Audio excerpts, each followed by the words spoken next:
शीरुषं देवं विश्वाक्षं विश्वशम्भुवं विश्वं नारायणं देवमक्षरं परमं पदं विश्वतः परमां नित्यं विश्वन्नारायणगुं हरिं विश्वमेवेदं पुरुषस्तद्विश्वमुपजीवति पतिं विश्वस्यात्मेश्वरगुं शाश्वतगुं शिवमच्युतं नारायणं महाज्ञेयं विश्वात्मानं परायणम्।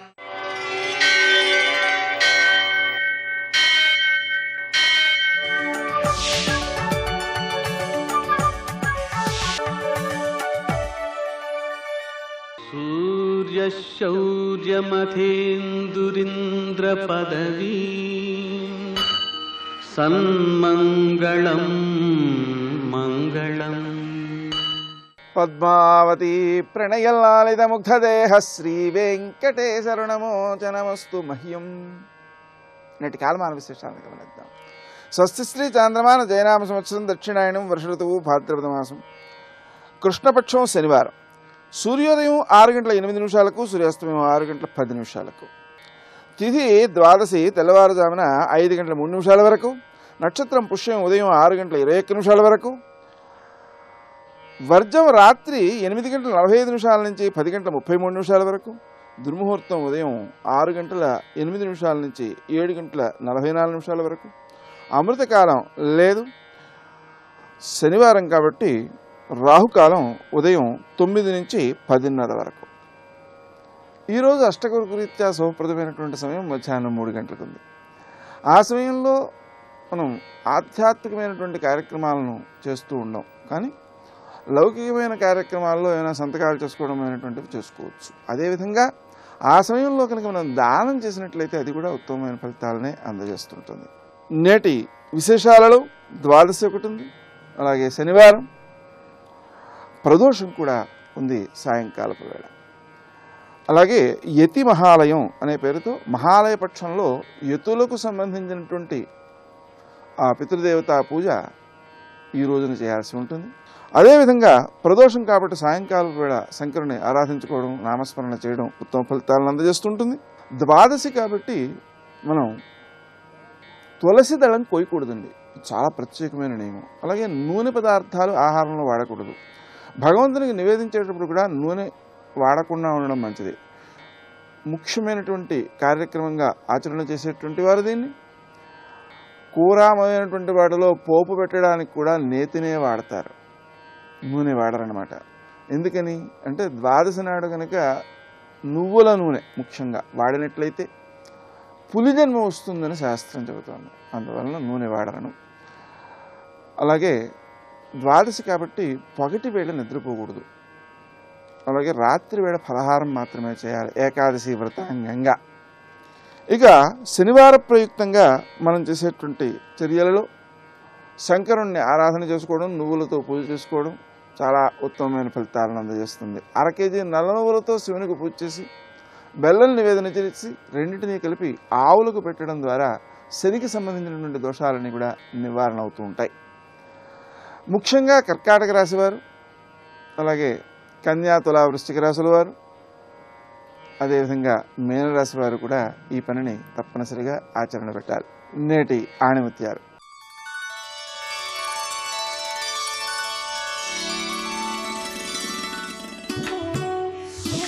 సుగంధం లేని పువ్వు ఎంత అందంగా కనిపించినప్పటికీ అది వ్యర్థం.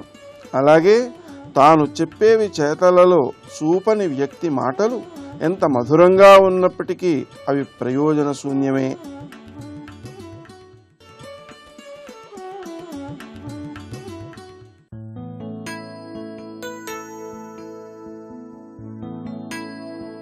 కళలతో కోరికలు సాధ్యం కావు, కష్టపడే తత్వాన్ని అలవర్చుకోవాలి.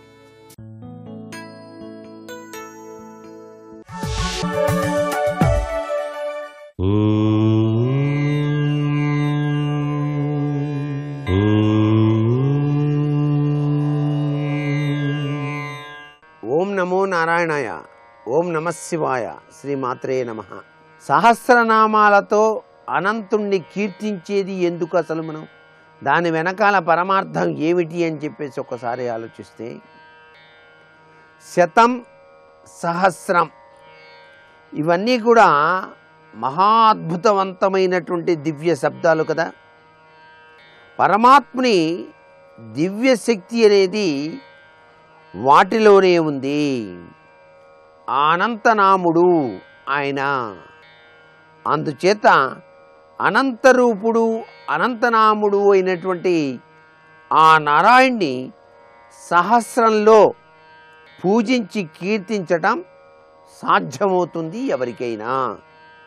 1000 నామాల విష్ణువుని మనల్ని ఆ 1000 నామాలతో కనుక ఆ స్వామిని కనుక అర్చన చేసినట్లయితే ఆ స్వామి అనుక్షణం కూడాను మనని రక్షిస్తూ ఉంటాడని శాస్త్రం.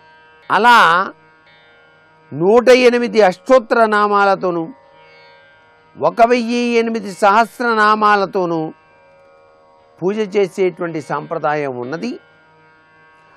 జయశీలుడు మహావిష్ణువు ఆ వైకుంఠవాసుణ్ణి జ్యోతిష్య శాస్త్ర ప్రకారంగా కూడా 108, 1008 ఇంకా సంఖ్యాశాస్త్ర ప్రకారం 9 వచ్చేలా పూజిస్తే గ్రహశాంతులు కూడాను చక్కటి ఫలితాన్ని కలిగింపచేస్తాయి. 108 కలిపి 108 నామాలతో అష్టోత్తర పూజ, 1008 నామాలతో సహస్రనామాలుగా మనం కీర్తించవచ్చు. ఇలా చెయ్యటం, పూజించడం వల్ల, కీర్తించడం వల్ల యజ్ఞం చేసినటువంటి దివ్యవంతమైనటువంటి ఫలితాన్ని కూడా మనం పొందిన వాళ్ళం అవుతాం. యజ్ఞఫలం దక్కాలంటే అనంత తత్వంలో విరాజిల్లేటువంటి విష్ణు భగవాన్ని యొక్క ఆ యొక్క సహస్రనామాలు లేక శతనామాలు ప్రతి ఒక్కరూ కూడా పఠించి ధన్యతను పొందటానికి ఆస్కారం అధికంగా ఉన్నది సుమా. అందుచేత సహస్రనామాలతోనే అనంతుణ్ణి కీర్తించి తరించాలి అని మనకు శాస్త్రంలో చెప్పినటువంటి విశేషాంశం. పరమాత్మ స్వరూపంతో విరాజిల్లేటువంటి అనంతునికి హృదయపూర్వక నమస్కృతాంజలి గడించి తరిద్దాం. సర్వే జనా సుఖినో భవంతు.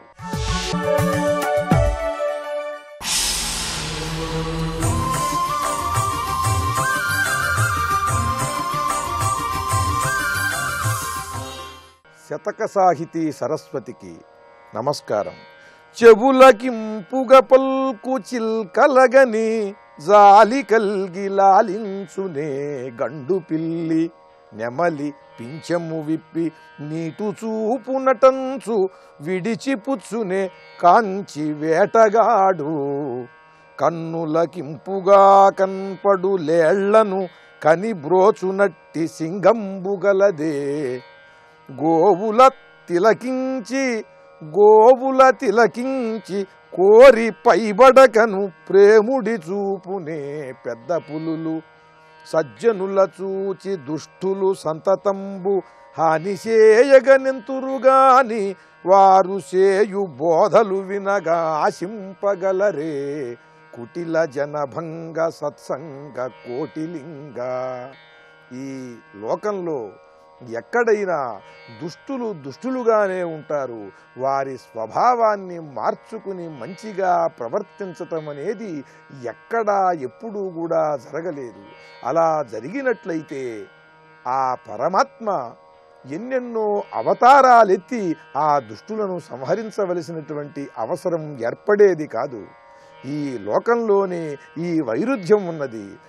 మంచివారికి హాని చేసేటువంటి వారు ఈ సమాజంలో ఎలా ఉంటారో చక్కని ఉపమానములతో పోల్చి అద్భుతమైన పద్యాన్ని మనకు అందించారు. చెవులకింపుగ పల్కు చిల్కలగని జాలి కల్గి లాలించునే గండు పిల్లి. కిలకిలా రావాలతో ఆ మధుర స్వరాలతో మనకు ఆనందాన్ని కలిగించి అందంగా ఉండే చిలకలను చూసి గండు పిల్లి దాడి చేసి వాటిని చంపకుండా ఉంటుందా? చిలక కనిపించినప్పుడు పొంచి నక్కి దాని మీద పడి దాన్ని చంపి తింటుందే గాని ఆ పిల్లి ఆ చిలక కిలకిలారావాలతో అందరికీ ఆనందాన్ని కలిగిస్తుంది అని అది ఏమన్నా భావించి వదిలిపెడుతుందా? నెమలి పింఛము విప్పి నీటు చూపు నటంచు విడిచి పుచ్చునే కాంచి వేటగాడు. పింఛం విప్పి నెమలి పరమానందంగా అది నాట్యం చేస్తూ ఉంటే దాన్ని చూచి ఆనందిస్తుంది కదా సకల లోకము అని భావించి వేటగాడు వదిలిపెడతాడా బాణం వేయకుండా? నెమలి నాట్యం చేస్తున్నా, అంత అందంగా ఉన్నా దాన్ని చంపి తినాలనే ప్రయత్నం చేస్తున్నాడు. కన్నుల కింపుగా కన్పడులేళ్లను కనిబ్రోచునట్టి సింగంబుగలదే. అమాయకమైనటువంటి ఆ కంటి చూపులతో ఆ లేళ్ల మందను చూచినప్పుడు సింహం ఏమైనా ఆనందించి వదిలివేస్తున్నదా? వాటిని పట్టుకుని వాటిని చంపకుండా ఉంటుందా? గోవుల తిలకించి కోరి పైబడకను ప్రేముడి చూపునే పెద్ద పులులు. ఆవులు చాలా సాధువులుగా వాటిని చూచినంతనే అందరికీ కూడా ఒక సద్భావము జాలి కలుగుతుంది. అటువంటి ఆవులను కోడెదూడలను చూచి పులి ప్రేమతో వాటిని వదిలిపెడుతుందా? ప్రేమ చూపిస్తుందా వాటి పట్ల? వాటి మీద పడి వాటిని చంపకుండా ఉంటుందా? అలా ఉండటం లేదు ఈ లోకంలో. సజ్జనుల చూచి దుష్టులు సంతతంబు హాని చేయంగనెంతురుగాని వారు చేయు బోధలు వినగా నాశింపగలరే. ఏ విధంగా పులి ఆవులను చూచి జాలిని పొందటం లేదో, సద్భావం కలగటం లేదో పులికి ఆవును చూస్తే, లేళ్లను చూచినప్పుడు సింహానికి మంచి భావం కలగటం లేదు. చిలక పలుకులు విని మనమంతా ఆనందిస్తున్నాం కానీ గండుపిలి దాని మీద దాడి చేయకుండా ఎలా ఉండటం లేదు. నెమలి నాట్యం చేస్తుంటే అందంగా ఉందని వేటగాడు ఎలా వదిలిపెట్టడం లేదో దాన్ని వేటాడకుండా, అదే విధంగా సజ్జనులు ఎంత గొప్పవారని తెలిసినప్పటికీ కూడా వారిని ఏదో విధంగా ఇబ్బంది పెడుతూ వారిని దాడి చేస్తూ వారిని కష్టాల పాలు చేస్తూనే ఉంటారు. కానీ దుష్టులు వారు చేసేటువంటి మంచి బోధనల సారాన్ని అందుకోవాలని మాత్రం ఎప్పుడూ చూడరు. కనుక దుష్టులతో చాలా జాగ్రత్తగా ఉండాలి అనేది సూచిస్తూ చక్కని నీతులతో హితోక్తులతో సంఘ సంస్కరణాభిమాని అయి భక్తుడై గొప్ప శతకాన్ని మనకు అందించిన మహాపండిత కవి శ్రీ సత్యవోలు అప్పారావు గారి కోటిలింగ శతకంలోని మరి ఒక పద్యం గురించి రేపు ఉదయం తెలుసుకుందాం. ఓం నమః శివాయ.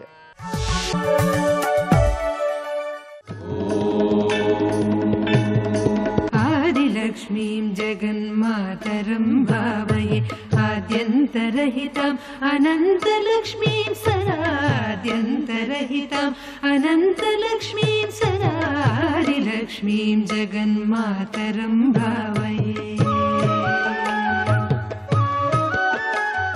సరసిజనయనే సరోజహస్తే ధవళతమాం శుకగంధమాల్యశోభే భగవతి హరివల్లభే మనోజ్ఞే త్రిభువన భూతికరి ప్రసీద మహ్యం. శివాయ గురవే నమః. శ్రీమాత్రే నమః. శ్రీ విష్ణురూపాయ నమః శివాయ. శ్రీ లక్ష్మీనారాయణాభ్యాం నమః. సీతా సత్యాచ రుక్మిణీ ఖ్యాతిజ అనే నామాల వరకు చెప్పుకున్నాం. 479వ నామం భార్గవీదేవి. ఇది నమస్కారంలో శ్రీ భార్గవ్యై దేవ్యై నమః. గతంలో భార్గవీ నామానికి అర్థం చెప్పుకున్నాం. దాన్ని కూడా ఇక్కడ భావించవచ్చు. ఎందుకంటే ఖ్యాతి కలిగిన జన్మ అంటే పుట్టుక కలిగినది. అమ్మవారి పుట్టుక అంటే ఆవిర్భావం అని చెప్పుకోవాలి. అంతేగాని కర్మ వల్ల జన్మించే మనలాంటి జన్మ కాదు. లోకక్షేమం కోసం తనని తాను ప్రకటించుకుంటే అది భగవజ్జన్మ అని అంటారు. అలాంటి ఉత్తమమైన జన్మలు అమ్మవారి కనుక ఖ్యాతిజ. అలాంటి జన్మల్లో సీతా సత్య రుక్మిణి అని చెప్పుకున్నాం. మూలశక్తి అయిన మహాలక్ష్మి భృగు మహర్షికి లేదా భృగు ప్రజాపతికి కుమార్తెగా వచ్చింది కనుక భార్గవీ దేవ్యై నమః అని చెప్తున్నాం. ఇంకొక అర్థంలో భార్గవీదేవి అనే విషయంలో భాహగవి భార్గవి అంటే ప్రకాశమానమైన గోవు రూపముతో ఉన్నది అని అర్థం. ఇది కామధేను రూపంతో ఉన్నటువంటి అమ్మవారిని భావించారు. దివ్య తేజస్సుతో ఉంటుంది గోవు. ఏ గోవైనా సరే, కామధేనువు మాత్రమే కాదు, అందులో భారతదేశంలో లభించేటువంటి గోవులన్నీ కామధేను సంతానమని శాస్త్రం చెప్తున్నాయి. అవి సానుభవంగా గ్రహించవచ్చు. అందుకే ఆ కామధేను క్షీరములో అమృతాయమానములోని ఆయుర్వేద శాస్త్రము మన యొక్క ధర్మశాస్త్రములు కూడా చెప్తున్నాయి. అందుకు భార్గవ్యై దేవ్యై నమః నమస్కరించినప్పుడు దివ్యత్వాన్ని తనలో దాచుకున్నటువంటి ప్రకటిస్తున్నటువంటి గోవు అమ్మవారి రూపము. ఇది గోమాతృ రూపంతో ఉన్న తల్లిని చెప్తున్నారు. భార్గవ్యై దేవ్యై నమః. 480వ నామం దేవయోనిహి. ఇది నమస్కారంలో శ్రీ దేవయోన్యై నమః. యోని శబ్దానికి శాస్త్రార్థము కారణము అని అర్థము. కనుక దేవయోనిహి అంటే కారణమైన తల్లి, దేవతలకు కారణమైన తల్లి, దివ్యత్వానికి కారణమైన తల్లి. దివ్యత్వం లభించాలన్నా, దేవతలు కలగాలి అన్నా అమ్మవారే కారణము. అమ్మవారి నుంచే దేవతలు ప్రకటింపబడుతున్నారు, దివ్యత్వం ప్రకటింపబడుతున్నది. కనుక దివ్యత్వానికి దేవతలకి మూల కారణమైన తల్లి అని నామానికి అర్థం. 481వ నామం తపస్విని. మహాలక్ష్మి స్వరూపమే తపస్వరూపము. అందుకే తామగ్నివర్ణాం తపసా జ్వలంతీం అని దుర్గా సూక్తం చెప్తున్నది. శ్రీ తపస్విన్యై నమః అని ఈ నామాన్ని నమస్కారంలో వినియోగించుకుంటూ ఉన్నాం. అమ్మవారు ఎల్లవేళలా తపస్వరూపిణి. తపస్సు అంటే తపసా చియ్యతే బ్రహ్మ అని ఉపనిషత్తు చెప్తున్నది. తపస్సు అనే మాటకి జ్ఞానము అని అర్థం. కనుక తపస్విని అంటే ఎల్లవేళలా జ్ఞానముతో ఉన్న తల్లి. అంతేకాదు తపస్సులన్న అమ్మవారు రూపమే. అందుకే ఎక్కడ తపస్సు ఉంటుందో అక్కడ మహాలక్ష్మి తేజస్సు ఉంటుంది. అందుకే తపస్సు వల్ల ఒక తేజస్సు లభిస్తుంది. తపస్సు వల్ల దారిద్ర్యము, అజ్ఞానము మొదలైన అలక్ష్మీ గుణాలన్నీ తొలగించుకుంటున్నాం. అందుకే తపస్సే గొప్ప స్వరూపము. తపస్సును మించినటువంటి గొప్ప శక్తి మరొకటి లేదు. అందుకే అన్ని శక్తుల కంటే గొప్ప తపశ్శక్తి. ఆ కారణం చేతనే విశ్వామిత్రుడు అహంకరించి తన యొక్క అస్త్రశస్త్రములు ఎన్ని ప్రయోగించినా వశిష్ఠుని తపశ్శక్తి ముందు నిలవలేకపోయాయి. ఆ తపశ్శక్తే మహాలక్ష్మి. తపస్సు అనేది ఒక్కటి ఉంటే అన్నీ లభిస్తాయి. అన్నీ ఉండి తపస్సు లేకపోతే ఉన్నవన్నీ క్రమంగా పోతూ ఉంటాయి.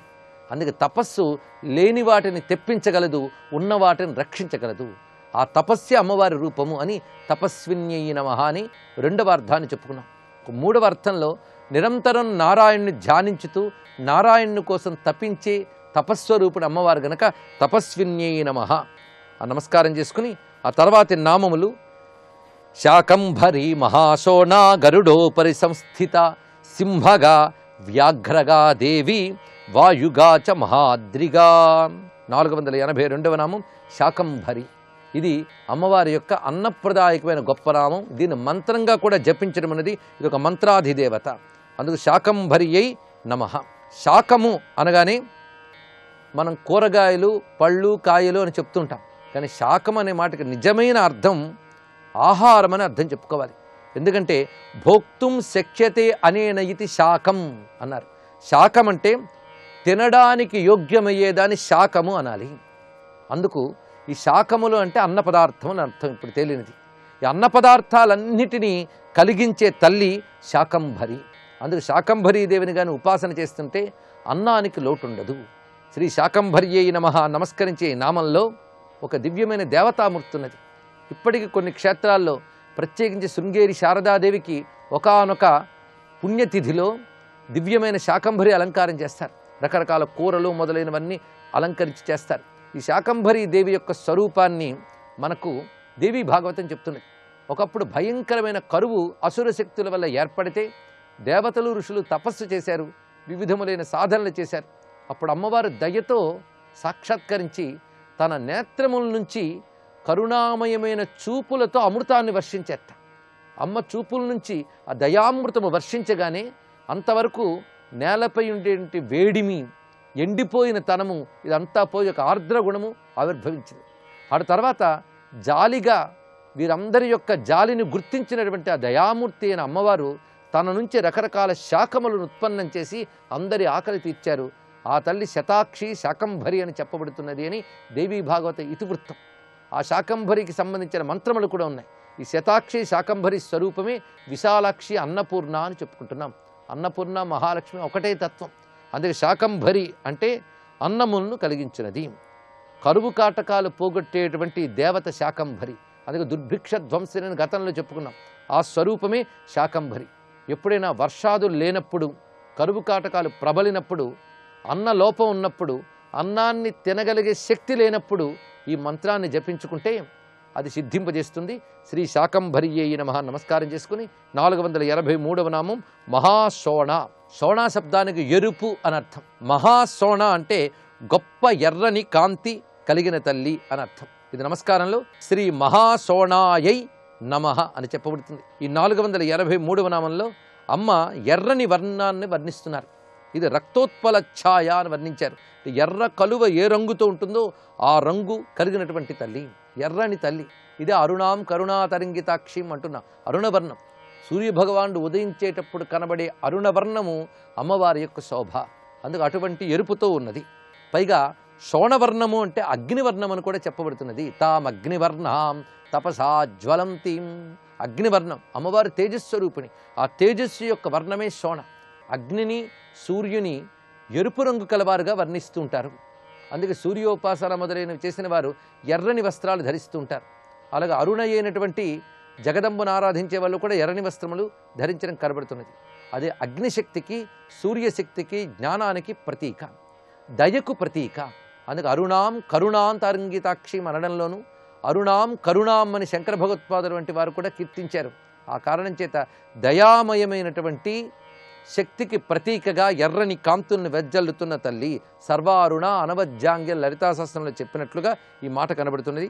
484వ నామం గరుడోపరి సంస్థిత. ఇది నమస్కారంలో శ్రీ గరుడోపరి సంస్థితాయై నమః అని చెప్పబడుతున్నది. ఇక్కడ అమ్మవారు గరుడ వాహనంపై ఉంటారు. ఇది వైష్ణవీ రూపముగా అమ్మను మనం భావించినప్పుడు, వైష్ణవీ రూపం అంటే విష్ణువు యొక్క శక్తి స్వరూపం. విష్ణు శక్తి గరుడ వాహనంపై కూర్చుని శంఖ చక్ర గదాపద్మములు దాల్చి ఉంటుంది అని వైష్ణవి అనబడే మాతృకాదేవిని వర్ణిస్తూ శాస్త్రం చెప్తున్నది. అలాంటి వైష్ణవీదేవి యొక్క రూపమే గరుడోపరి సంస్థిత. ఇది ఒక అర్థం. ఇంకొక అర్థంలో గరుడ వాహనం నారాయణుడిది. నారాయణుడిది అంటే లక్ష్మీనారాయణులది అని అర్థం. గరుడ వాహనంపై లక్ష్మీ సమేతంగా నారాయణుడు ఉంటాడు. అప్పుడు లక్ష్మీదేవికి కూడా గరుడ వాహనమైనది. కనుక ఇక్కడ ధ్యానిస్తున్న లక్ష్మి ఎలాంటిదంటే నారాయణునితో కలిసి గరుడ వాహనంపై ఉన్న లక్ష్మీదేవిని ఈ నామంలో భావించుతూ ఉన్నాం మనం. అయితే గరుత్మంతుడిపై కూర్చోవడం అంటే అర్థం ఏంటి? గరుత్మంతుడు సామాన్యుడు కాడు. వినతాదేవి యొక్క తపస్సుకు ఫలంగా ఆదిత్యమండలాంతర్గతమైన తేజస్సే ఆ గరుత్మంతునిగా ఉద్భవించింది.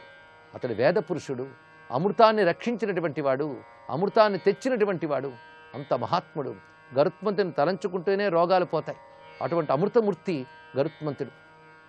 ఈ గరుత్మంతుని గురించి చెప్తూ ఛందోమయేన గరుడేన సముహ్యమానః అంటోంది భాగవతం. గరుత్మంతుడు ఛందములనే పక్షములతో ఉన్న వేద పురుషుడు. ఆ వేదము ద్వారా ప్రతిపాదింపబడేటువంటి పరమాత్మ నారాయణుడు అనే భావాన్ని భాగవతం చెప్తున్నది. అందుకే గరుడోపరి సంస్థిత అంటే వేదమునందు వేదమునే వాహనముగా చేసుకుని ఉన్నటువంటి తల్లి. ఇక్కడ గరుడ వాహనుడు అంటే వేదము ద్వారా తెలియబడువాడు, వేదము చెప్పిన సాధన ద్వారా మనకు లభించువాడు అని అర్థం చెప్పాలి నారాయణుడి గురించి చెప్పేటప్పుడు. అదేవిధంగా వేద సాధన ద్వారా లభించే ఆ బ్రహ్మజ్ఞానం అమ్మవారి రూపం గనక గరుడోపరి సంస్థిత అని చెప్పబడుతున్నది. తర్వాత నామం సింహగా. రకరకాల వాహనాలు అమ్మవారు చెప్తున్నారు. గరుత్మంతుడిపై ఉన్న తల్లి ఆవిడ సింహగా, సింహముపై ఉండి నడుచున్నది అని అర్థం. అంటే సింహవాహనాన్ని స్వీకరించి ప్రయాణము చేసే తల్లి. ఇది నమస్కారంలో శ్రీ సింహగాయై నమః. వరుసగా ఇక్కడ అమ్మవారి నామాలు చెప్తున్నారు. గరుడ వాహనము ఆ తల్లే, సింహవాహనము కూడా ఆ తల్లే స్వీకరించి ఉన్నది. ఇక్కడ సింహవాహనంపై అమ్మవారు ఉండడాన్ని శ్రీమత్ సింహాసనేశ్వరి అని అంటారు. అలాగే సింహాసనేశ్వరి ఆ తల్లి. మహిషాసురాది దుష్టధనుని సంహరించినప్పుడు సింహంపై ఉండే సంహరించింది. ఆ సింహంలో పుచ్చము మొదలుకొని ముఖం వరకు సర్వదేవతలు ఉంటారట. కనుక సర్వమంత్రాత్మకమై సర్వదేవాత్మకమైన సింహాన్ని వాహనంగా చేసుకుని అసుర సంహారం చేసింది. అందుకు శోభగా కొలువు తీరిన భోగమూర్తి గరుడోపరి సంస్థిత. సింహగా అన్నప్పుడు ఉగ్రమూర్తి, ధర్మరక్షణ కోసం ఉద్భవించిన తల్లి యొక్క ధార్మికమైన ప్రతాప తేజము సింహగా వాహనంలో చెప్పబడుతున్నది. 486వ నామం వ్యాఘ్రగాదేవి. ఇది నమస్కారంలో శ్రీ వ్యాఘ్రగాదేవ్యై నమః అని చెప్పాలి. కొన్ని చోట్ల శ్రీ వ్యాఘ్రగాయై దేవ్యై నమః అని కూడా వ్యవహారం ఉన్నది. అయితే వ్యాఘ్రముపై ఉన్న తల్లి అంటే పెద్ద పులిపై ఉన్న తల్లి. అమ్మవారి రూపాల్లో సింహవాహనము కనబడుతుంది, పెద్ద పులిపై ఉన్నటువంటి వాహనము కూడా కనబడుతుంటుంది. అలా ఉన్నటువంటి ఆ తల్లి యొక్క స్వరూపాన్ని వింధ్యవాసినీదేవి అని అంటారు. పెద్ద పులిపై కూర్చుని ఉంటుంది, 8 చేతులతో ఉంటుంది తల్లి. ఇది దుర్గా రూపముల్లో ఒకటి. అందుకు సింహగా, వ్యాఘ్రగా అనే దుర్గా రూపములుగా ఉన్నటువంటి తల్లి. ఆ తల్లి యొక్క తర్వాతి నామం వాయుగా. ఇది నమస్కారంలో శ్రీ వాయుగాయై నమః. విష్ణు సహస్రాల్లో కూడా వరదో వాయువాహన అని కనబడుతుంది. వాయువునే వాహనముగా చేసుకున్నటువంటి తల్లి కనుక వాయుగా. అలా వాహనంగా చేసుకుని ప్రయాణము చేయనిది, కదలున్నది కనుక వాయుగా.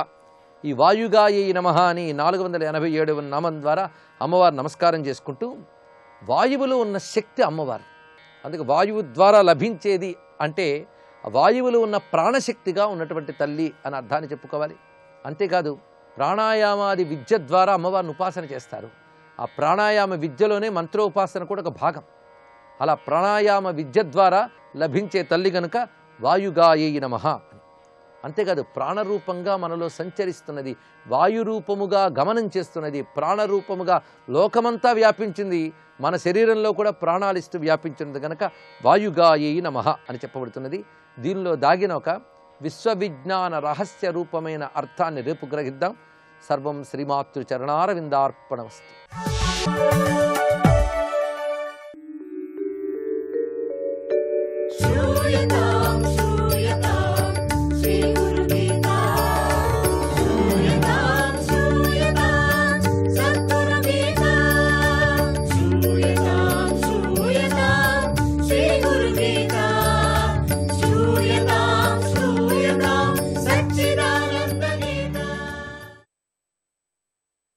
జయ గురుదత్త. మనం చేసే ప్రతి పనికి, సాధనకి, అన్ని కర్మలకు శక్తిని ఇచ్చేది గురువే కదా. ఆ శక్తిని ఇవ్వబట్టే కదా మనం ఇట్లంతా ఆడుతున్నాం. లేకపోతే ఎట్లా అవుతుంది? దత్తుడే మనకు శక్తిని ఇస్తున్నాడు. అయితే నువ్వు త్రికరణ శుద్ధిగా ప్రయత్నం చేయాలి. ఆ ప్రయత్నం జరిగినప్పుడు కార్యసాధనకు కావలసిన ఉపాయము, శక్తి కూడా గురు అనుగ్రహం వలన లభిస్తాయి. ఈ తెలివి హృదయ సంస్కారం కలిగినప్పుడే వస్తుంది. ఇలా ఎవడి హృదయాన్ని వాడే బాగు చేసుకోవాలి. అందుకే ఇక్కడ ఈ సూక్తి నీకు కావలసిన సాధన సంపత్తిని నీవే సంపాదించుకోవాలి అని శిష్యుణ్ణి శాసిస్తుంది. నువ్వే సమకూర్చుకోవాలా, నువ్వే సరిచేసుకోవాలా. సముద్రాన్ని దాటిన హనుమంతుడికి శ్రీరాముడు పడవను అందించలేదు కదా. నిజానికి రాముడు హనుమంతుడిని సముద్రం దాటమని చెప్పలేదు కూడా. సీతను వెతకమన్నాడు, నాకు ఈ పని చేసి పెట్టమని చెప్పాడు. అంతేగాని సముద్రం ఎగిరి మేము వెళ్ళి చూసుకురా అని చెప్పలేదు. వెతికి పెట్టమన్నాడు. ఈ కర్తవ్యం శిష్యుడైన వాడు చేయాల్సింది. ఎగరాల్సిందే, దూకాల్సిందే, పాతాళంలో ఉన్నా కూడా వెతకాల్సిందే కదా. అందుకని సీతను వెతకమన్నాడు కాబట్టి దానికోసం సముద్రం దాటవలసి వచ్చింది. లేకపోతే దాటాల్సిన పని లేదు. హనుమంతుడు రామనామ ప్రభావం చేతనే సముద్రాన్ని దాటగలిగాడని రామాయణం బాగా చెప్తుంది కదా. ఆ రాముడి యొక్క నామస్మరణతోనే, రామనామమే ఒకటి చాలు అన్నాడు. నీ ఒక విచారం నాకు అక్కర్లేదు, నీ నామమే చాలు అని పురందాసులు కానీ, త్యాగరాజులు కానీ అట్లా అందరూ అట్లనే తమ కీర్తనలో వెల్లడి చేశారు. దీనివల్ల శిష్యుడు గురుభక్తి ద్వారా మాత్రమే తన కర్తవ్యాన్ని నిర్వర్తించగలడు అని తెలుస్తోన్నది. అంతేకాక దానికి కావలసిన సాధన సంపత్తిని కూడా సాధించగలడు. ఈ ఉదాహరణలో మరొక అర్థం కూడా ఉంది. ఆధ్యాత్మిక పరంగా రాముడే పరమాత్మ కదా. ఇక హనుమంతుడంటే జీవాత్మ, సముద్రం అంటే సంసారము. సముద్రాన్ని దాటడం అంటే ముక్తిని పొందటం. బాగా మీరు అర్థం చేసుకోండి. ఇక్కడ ఈ ప్రక్రియ జరగాలంటే మొదట శిష్యుడు తన గురువుని గుర్తించాలి. ఈ గుర్తింపు రావాలంటే తన హృదయాన్ని స్వయంగా పరిశీలించుకోవాలి. ఈ పరిశీలనే హృదయ సంస్కారాన్ని, సాధన సంపత్తిని అందిస్తుంది. ఇలా సాధన చేసిన శిష్యుడు హనుమంతుడిలాగా సంసార సముద్రాన్ని అవలీలగా దాటగలుగుతాడు.